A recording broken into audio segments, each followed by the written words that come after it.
Welcome back, and just in time for Valentine's Day right around the corner, you might want to think about building ongoing intimacy and connection in your relationship with your significant other. David Flowers, a licensed professional counselor, is here to explain the 3 foundations of a healthy connection. Welcome, David. Thank you. Nice to see you again. It's been a minute. Yeah, nice to see you as well, sir. You're always full of great information. Now, first and foremost, what is the importance of knowing and being known? What do you mean by that? So knowing and being known, well, let's talk about the arguments that arise when people don't feel known, right? That's a good way of thinking about it. Maybe he gets upset that he hunts for a period of 4 days, on the same dates every single year, and she never seems to remember, and they end up having the argument that he's always gone and all that. And he gets frustrated, like, you've known me forever, we've done this, right? So it doesn't seem like a priority to her to remember what's important to him. Or maybe she gets frustrated because he chronically doesn't remember that she, say, hates pepperoni on her pizza. Okay. So they it can be simple things, right? right? Yeah, it very often is.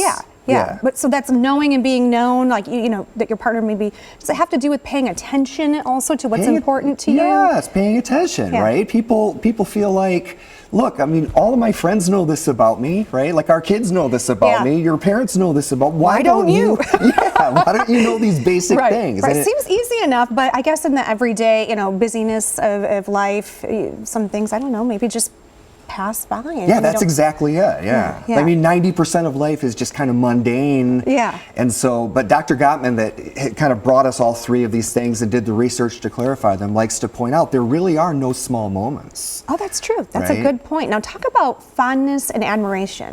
So fondness and admiration, and this seems obvious, but it's not as obvious as it would seem. When we look at couples who are struggling and couples who are thriving, one of the main differences that we see is that couples who are thriving are frequently looking to catch their partner doing something right. Right? Whereas it gets very easy to just kind of, again, take for granted in the mundaneness of life that your partner's going to do the right thing or should, and then when they don't, just to kind of get on their case about it, right? So to flip that around and say, I'm looking for my partner to do something that I like and that I appreciate, and I'm willing to express that to them and reward them in some way, gratitude, affection. So are you saying rather than just pointing out or being cognizant of the things they're doing wrong, you need to be cognizant of the things they're doing right? Yeah, it's huge. That's why we're talking about this as a foundational idea, that it's what keeps these 3 things taken together are called the friendship and intimacy system. So it's kind of the reason people couple up to begin with. Okay. Now, why should someone turn toward their significant other when they need them? Well, turning toward is another one of these areas that is very easy to overlook. As I said, 90% of moments in life are pretty mundane.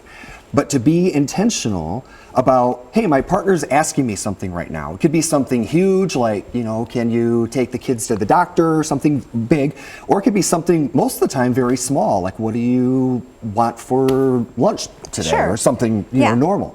But in those moments, we have these little tiny opportunities either to choose to connect or not to connect. And couples who remain close to each other recognize, again, that there are no small moments, and they take opportunities to drop their phone to make eye-to-eye contact with their partner and really to tune into each other. 33% of couples who are struggling do that on a regular basis. 87% of couples who are thriving are consistent about that. I love that. So no small moments. That's a big takeaway. No small moments. It's huge. And we are out of time, but where can people go for more information? DavidFlowersTherapy.com. All right. Well, thanks for all of the insight. We really appreciate that. And thanks for being here today, David. Thanks so much, Shira.